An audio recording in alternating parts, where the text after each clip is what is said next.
kamusta iti investigasyon nga araramidan tayo pakasip na dito napasamak na panakapalto-palto titwa nga lalaki di rabi isa. Good morning, sir.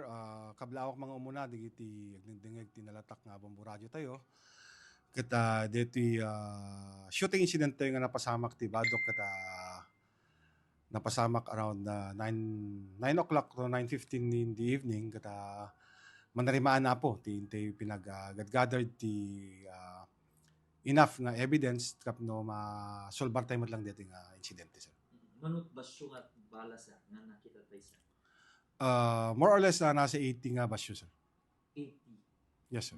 Ka DJ bala sir, panang asastay ka di bala, anang nga tanga paltog iti naarama? Di basyo nga na ala or empty shell, sir, kat caliber .56 nga tekong ko natin nga any kind of M16 rifle, caliber M16 rifle kan caliber .30 nga tekong ko natin yung carbine. Okay, sir. Sir, dagiti duwang lalaki anat kinatao da sir, ada ka diti naka-involve da nga krimen iti Calabes ken anat kinapagpaiswanan ti dinmanan ti bomboradyo nga dati mesa kadakwada ket maibilang nga kas high value target, sir. Sir, teko nak kaditi daduma interview nga hangkam pela ko mang ti regards ti background digiti suspect kas respeto ti pamilya na, sir. Tao tayo latamat na awananda so nga teko na kon, sir, we will focus on the pinakasolbar dito nga kaso, sir. Okay, sir. Sir, dato'y napasamak dati krimen. Ano nga ti posible nga lokasyon na dito'y lugan, sir? Likod, no pinaabayan na, sir?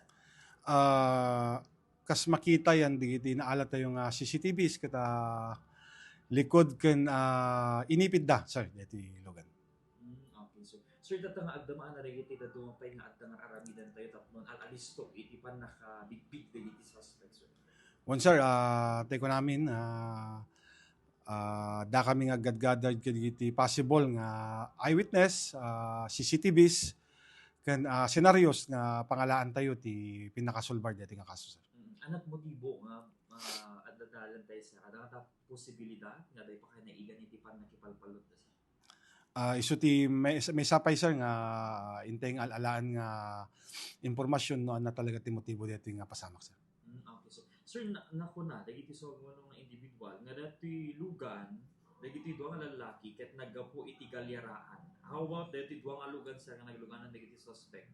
Nakita una dala information tayo nagagapo da met galyaraan, sir? Awampay ti talagang pamanagdag nga digiti both the victim and the suspects are naggapo dati galyaran, sir. Okay, sir. Sir, dati panagsukimat tayo ti uneg ti lugan dagiti biktima adan sa dagiti na recover tayo, sir? One, sir, nakarecover tayo ti may samot lang kalibre ti M16 o 5.56 ken duang pistol nga possession digiti duang biktima, sir.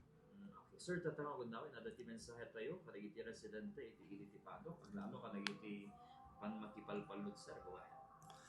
One, sir, dumadawat kami ti tulong kadagiti umili tayo taga Badok nga noan yaman ti impormasyon nga may tadyo kanyami ket tulungan da kami apo nga